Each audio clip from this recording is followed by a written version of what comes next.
I did start early, Lady Granny. Sorry about that.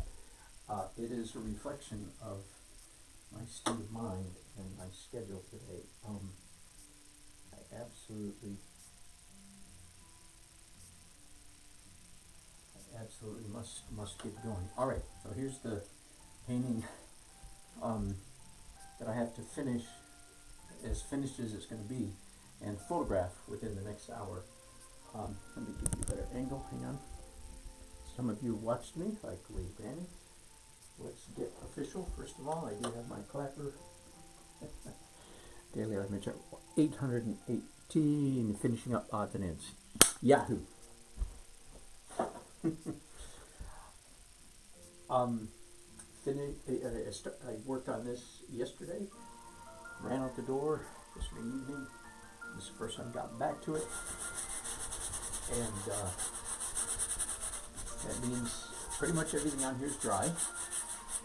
So Yahoo, that means I get to glaze one more time. This is then, I would imagine, the fourth time that I have glazed this painting. That's in oil, not counting the, of course, in many layers of transparent pigment and acrylics. So this is my fourth time where I've glazed essentially the entire painting, the entire canvas. But at the moment I'm using a very light mixture of oxide red and Indian yellow. That's all. It's a very, very, very warm yellow orange brown.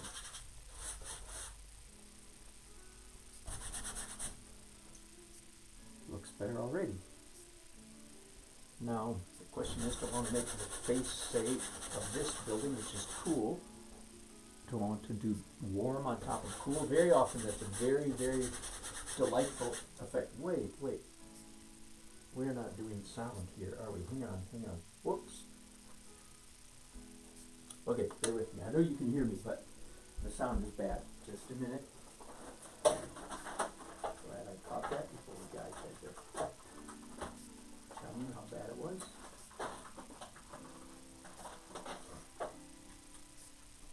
Oh, and hang on while I'm doing stuff. Let me check the battery here. Okay, we're okay there. Okay, bear with me just a minute. I'm not sure. I'm not sure I can plug and play. Let's find out. Oh, there we go. There you go. Isn't that better? All right. So one of the little tricks about transparent glazing is that if you cross the temperature boundary, you get some particularly delightful effects. That is, if a part of your painting is warm and you do a cool glaze on top of it, or vice versa. So that's what I did right here, and I'm still not sure if I'm going to stick with it, because everything can be wiped off here. Right? But this was a very cool face of this house. Very bluish gray down here. See? Even a touch of violet in there. But I've just done a warm glaze on top of it, and I think I like it.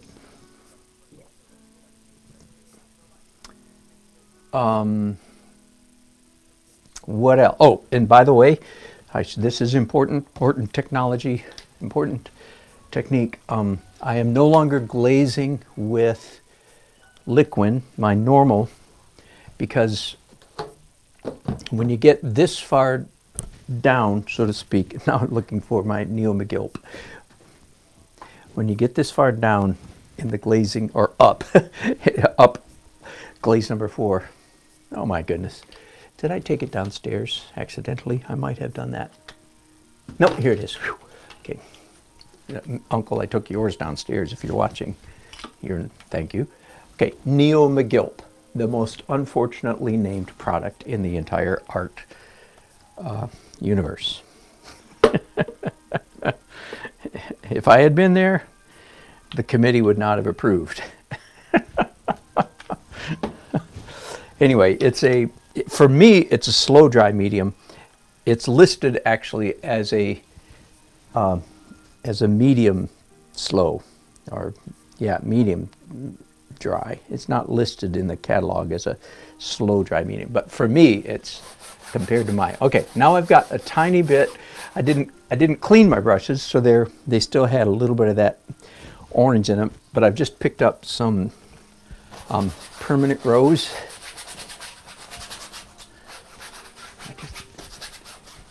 I hope, if nothing else, if people could capture one thing from watching me, it would be this: that painting transparent is so doggone much fun.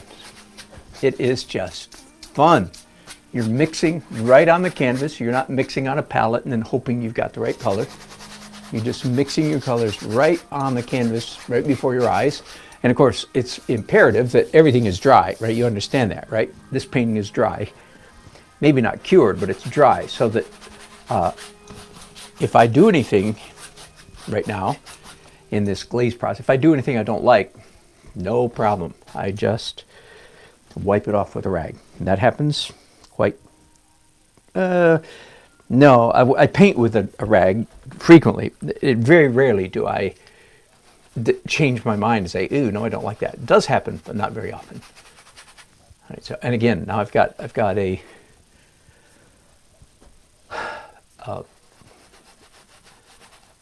permanent rose, which is a beautiful cool or purplish red.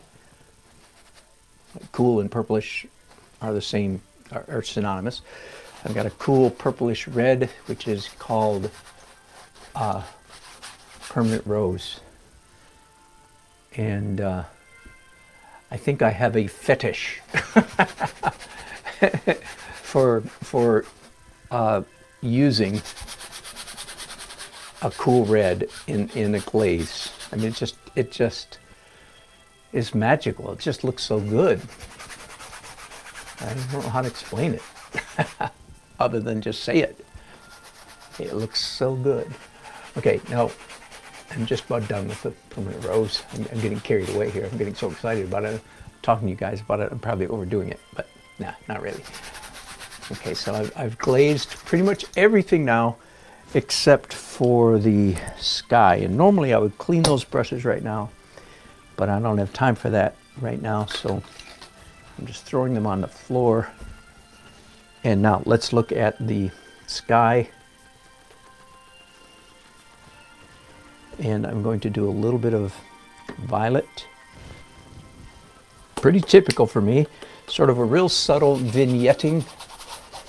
I'm not sure that's a word, but you know, to create a vignette is the act of vignetting. Turning that noun into a verb because it makes sense.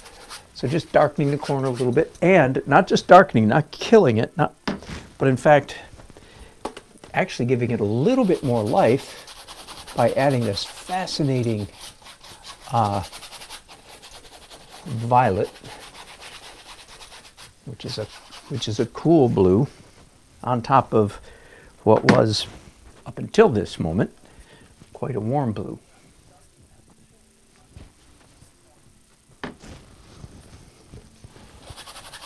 I'm going to do more of it.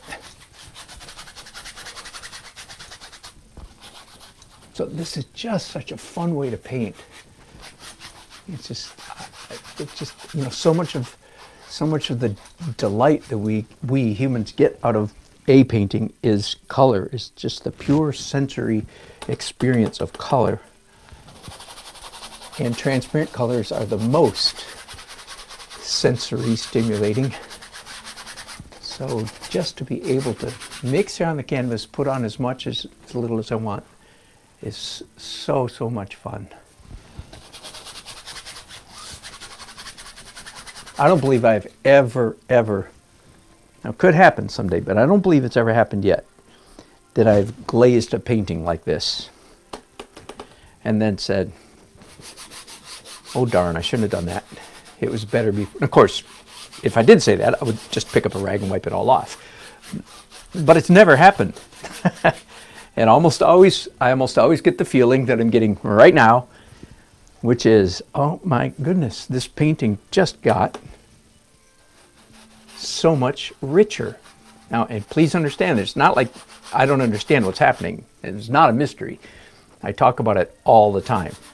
It's real simple. Transparent colors beat the heck out of opaque colors any day. And there are artists out there who are better than I am who paint opaque, right? But there's not an artist on the planet, in my opinion. If they paint opaque, and they might be better than me in every regard, but they would be better than they are now if they would stop painting opaque and were to start painting transparent. So, how's that for missionary zeal? I really believe it. I talk about it quite a bit. So I'm experiencing it right now. I don't know if you guys can see it or not. All right, and let me think. I'm running out of brushes, so I'm gonna have to wipe these off a little bit. I've glazed the entire painting. That didn't take long, did it? So talk about getting bang for your buck. It's hard to come up with any technique that can have create such a drastic improvement on a painting for less time, work, energy spent. Does that make sense? So everything is done except for the blue, maybe a little bit of the top of the green, and I'm looking and thinking, what color do I want to go there? Do I need to do anything? And the answer is, yeah, I do. I'm not sure need is the word, but can I? And I'm not doing anything tricky or fancy. I'm going straight phthalo blue, which is essentially the color that was already there in those sky holes up there. And yep, it looks better. Now that I've got a little bit of phthalo blue on my brushes, let's look elsewhere on the canvas. Is there any place else that would be happy if I pushed it like the shady side of this? Yeah, and the outside of this shed. Yeah. So I'm creating a little bit more of a fade here. That looks good.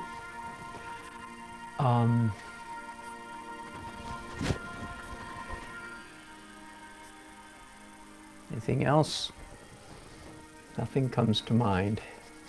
A little bit of blue there. Nah. A little bit of blue here. Maybe.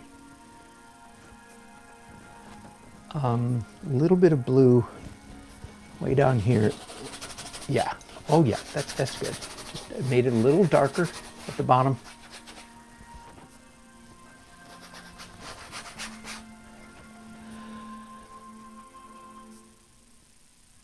All right, thinking a moment. Okay, I'm done. Throw those brushes down. Now it's ragtime. Ragtime music. Hey, Barbara, you're back from your walk. Now, with a soft rag, just anything I want to bring back up, pop back up, values-wise, lighten back up, because I just darkened the entire canvas, right? Anytime you put dark on the canvas, it means you're not done, because you always finish with lightening. Usually that's paint, but sometimes it's simply wiping off paint. Let me point out something real simple but significant. There's a decent amount of impasto. Let me get you in as close as I can. Oh, thank you. There's a decent amount of impasto on this house. Thanks, Lake. Right? And when you do a glaze on top of it, the glaze, it's like an antiquing technique. The glaze gets in the cracks, and even when you wipe it off with a rag, unless you really scrub it really hard, which I'm not doing, the glaze rests in the crevices and the cracks. Does that make sense? So you get a real, for very little investment of time and energy, you get a really neat dimensional effect. All right, enough of that. Let's back up. Blake brought me a little lunch from my daughter. I'm not supposed to eat and talk at the same time, but I'll turn up the music. All right. So I called this Once again, I was using Neo McGill, a medium slow dry, medium. Because when you get this late in the painting process, there's too good of a chance, can I use that bad grammar? There's too good of a chance that there's some medium slow, our language is messing up. Literally our language. When I say medium, I mean like average. Roughly, there's some paint on there that is a little bit slow drying. That's what I mean to say. I'm not trying to talk about mediums now. I'm talking about middle ground slow dry. Anyway, so when you get this many layers, and again, that was at least my fourth glaze of this painting. And that also means that I have to get rid of the alkyd white. This is a fast dry titanium white. Check the register. Therefore what? Therefore, I can't put any of that on top of Neo McGill. Some of you old timers, you're familiar with the expression. We've done this 100 times, so forgive me, you regulars. Fat over lean. You learned that, now forget it. Anybody who told you fat over lean was an old person. Not young like me. Fat over lean refers back to the day when most artists, if they used a medium, it was linseed oil. It was a slow dry medium. So in those days, fat over lean made sense. But nowadays, with all the proliferation of mediums that we have available to us, you English majors, settle down. In the art world, I think it's called mediums, not media. But anyway. So forget fat over lean. Here's what you have to remember, which is what fat over lean was trying to get to. It is slow dry over fast dry. You want the underneath layers to dry fast and the on top layers to dry slow. There, got it? All right, so I've just cleaned off several things off my palette. And maybe I can start painting now. So I have a tube of regular titanium white up here somewhere. There we go. Plain old-fashioned Daler Rowney. Never use your teeth to open the paint. Anytime I do something bad like that, I feel compelled to make a public safety announcement.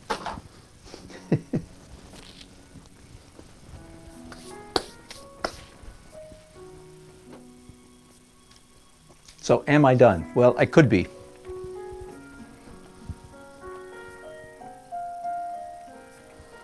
And if I use any medium now, from here on out, it either has to be Neo McGill or slower. And last week, some of you may have been here with me. I was working on one of my paintings, and I actually did have to go buy a for real slow dry medium. But I don't think I need to do that today. I think I'm safe. So yesterday, I had to run out the door. My wife and I had an engagement last night. And I was right in the middle of broken color. And I didn't finish because it was just interrupted. So I'd started with purple, I went around to blue, and then I went to warm blue, and then I went to green.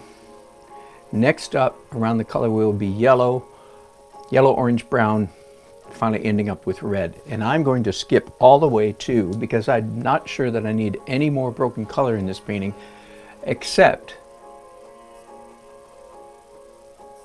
for a little bit of red. Now just let me pick you guys up for a minute because I want to see this. I want you to see this. So I just put two little dots of red on the electric meter. I've been planning to do that for days now, and just had never gotten around to it.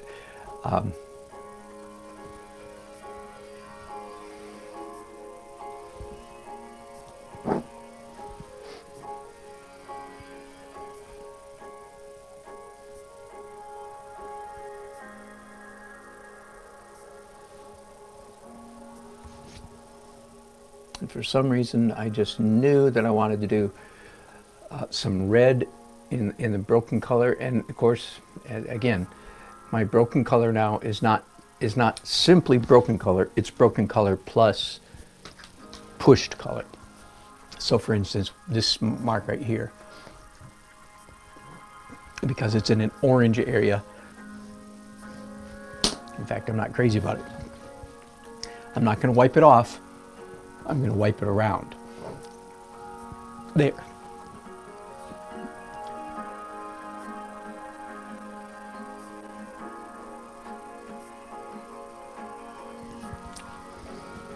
Same thing. Now I'm following my recent developed practice of, and it's a practice most of the time, I'm saying to myself and perhaps to you, most of the time, when you put a mark down, when I put a mark down now in the new season in which I find myself, most of the time I put a mark down, I expect to manipulate it, to move it around after I've put it down. Does that make sense?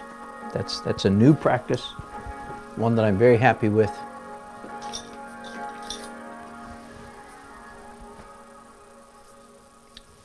I also decided earlier today, looking at this painting, that if in fact there is a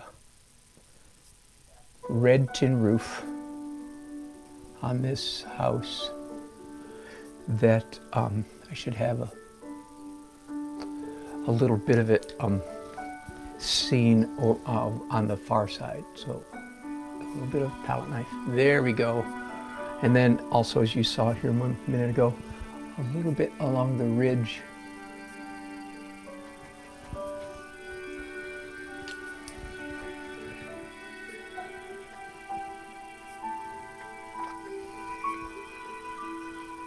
So now I've got, I had to mix up this color for that roof. Now I've got this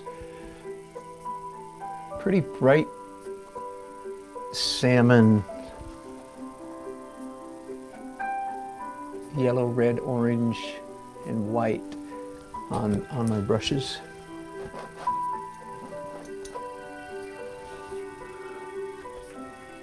So I'm looking for, is there some place that this would really look good? It's a pretty hot color, you know, it's pretty, gets a lot of attention.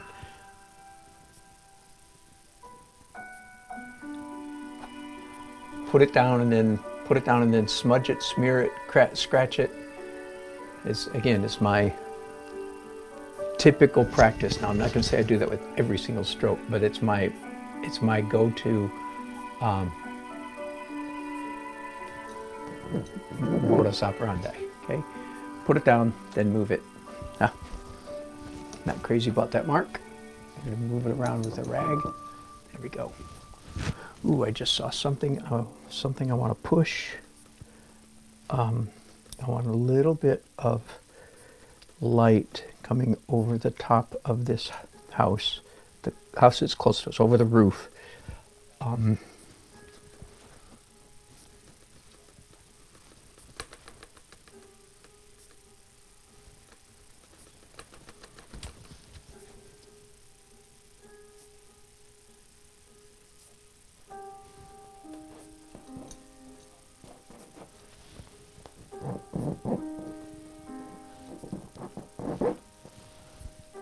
Nah, too much.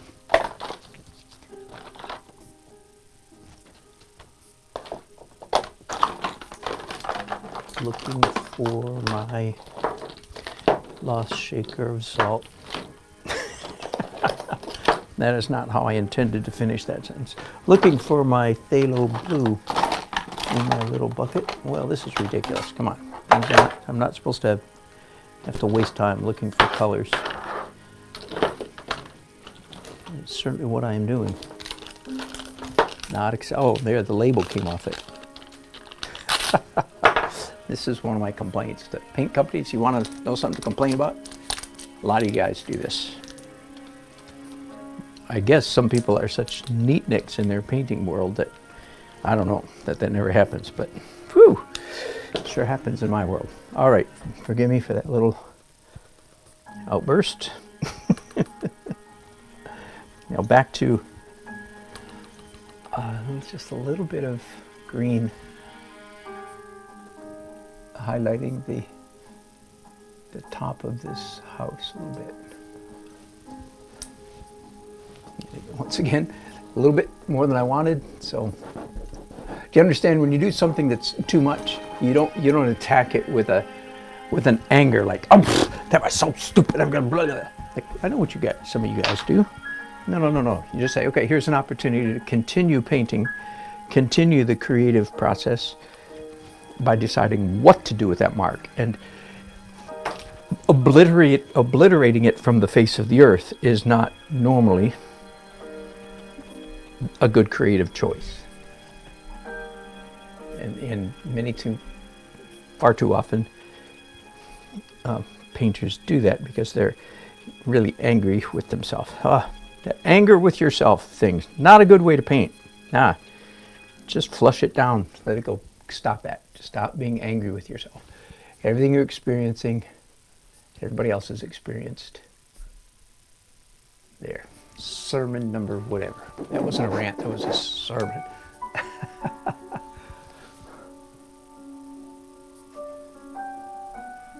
Okay, so now I have a dull, but a number 5 or 6 green on my brushes.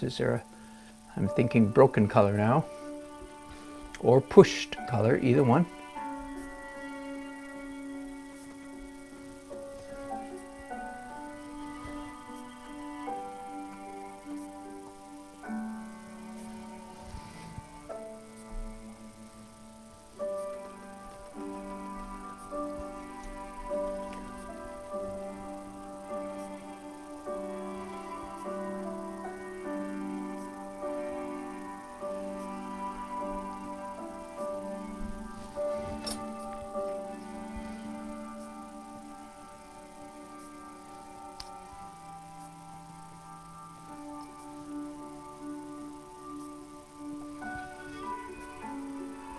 Ooh, that was nice. That worked out well. That was a pleasant mark. And I trust you all know what I mean by that. That is one of the ways to describe painting is you take guesses. You're continually taking guesses. You're saying, I think this is going to look good if I do this. And of course, that's where experience comes from. The more you paint, the better your guesses become. But you're still, I don't think, ever to the point where you know that every single mark is going to look fantastic. You're always taking chances, like, I think it'll look good if I do this. And then you try it, and sometimes you go, didn't look as good as I'd hoped. Or sometimes, like I did a minute ago, it's like, ooh, that was a good guess. That worked out real well. And again, good for some of you to know that that's, how I feel and what's going on in my head, because some of you think that only happens to you. That you take a guess and then it doesn't turn out as well as you'd hoped. Well, good news, it happens to everybody.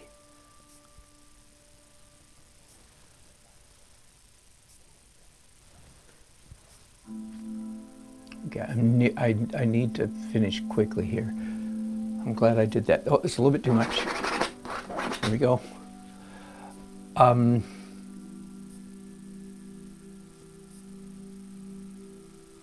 There is one more thing that I'd like to, well, 2 more things. I've been doing broken color. My new last category, which I don't think I even have time for today, unfortunately, is sparkle. And sparkle with palette knife. It's sort of like a subset of sparkle, is sparkle with palette knife. And I don't have time to do much of that, but the painting doesn't need much. Let me do just a little bit. Okay, so I sure would like to demonstrate that for you. What does sparkle with palette? Well, sparkle means the lightest, you know, re-accentuating the lightest areas with even lighter bits, right? But the palette knife element in this, which is certainly optional, but is just a final way to add more variety and more interest and more texture to your painting by using a palette knife. Okay, this whole brush painting has been done almost entirely with brushes. I'm trying to mix up this color right here. Yep, close enough. So all I'm doing here is at the very end of the process is introducing a tiny bit, and I'm particularly fond of doing it in some of the mid-tone, not just like people would expect to find this in the lightest areas, but I'm particularly fond of doing it in some of the mid-tone areas. It's more of a surprise there. Now that's all I'm going to do right there. I am, however, I think I am going to mix up a very pale warm white and I do what I said, what people would expect to find impasto in the highest highlights of your painting, typically. And so I'm going to give them a little bit of what they expect.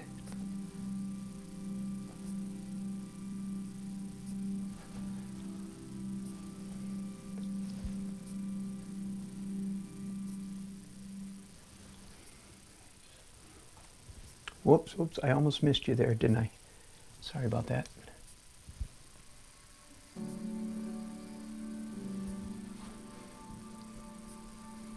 Now that is not a pure white by any means. It definitely has a bunch of stuff in it. Yellow ochre, Naples yellow, and orange yellow and browns, but very little bit. So it's a warm white. It almost looks pure white there, but it is not.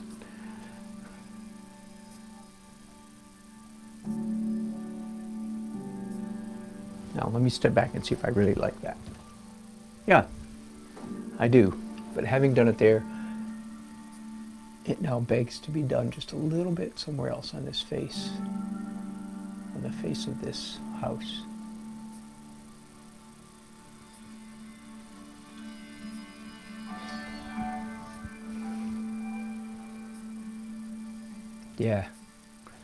Yeah, that'll do. I say that'll do, and then I paint some more. What I mean is this treatment that I'm doing right now, that'll do. I don't want to do too much of it, boy, that's for sure. Do I want any? Nah. Do I want any of this brightness over here? And the answer is no, but I can do just a tiny bit of brightness. Not quite as the white on the house. All right, ladies and gentlemen, I think I am done. I do, however, I won't broadcast this part, but I do need to re-sign the painting because, again, I thought I was done with this painting 2 years ago, and that music's a little bit much, isn't it? Hang on. And I thought I was done, so I signed it 2 years ago, and I pulled it out, last week and said, wait a minute, that's a good idea. My friend David suggested I enter this one into OPA. Came home, found it in my attic, and said, yeah, maybe. It's not bad.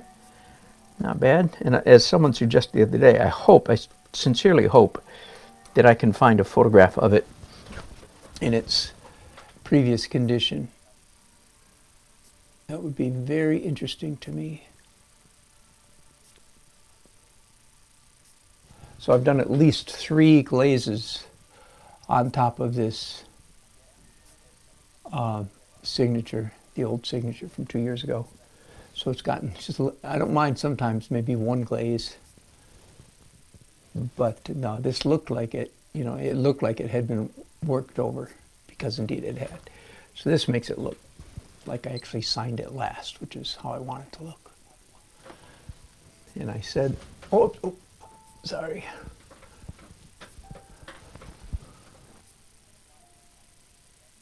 You don't need, let's see if I can do a signature without getting into my signature rant. I don't know if I can. And Uncle, if you're watching, I am anxious to try some of the brushes that you sent to see if they actually work for a signature. I'm sure they work fine. I want to find out, do they work as well as the Winsor Newton Series 7? This is essentially a watercolor brush, right?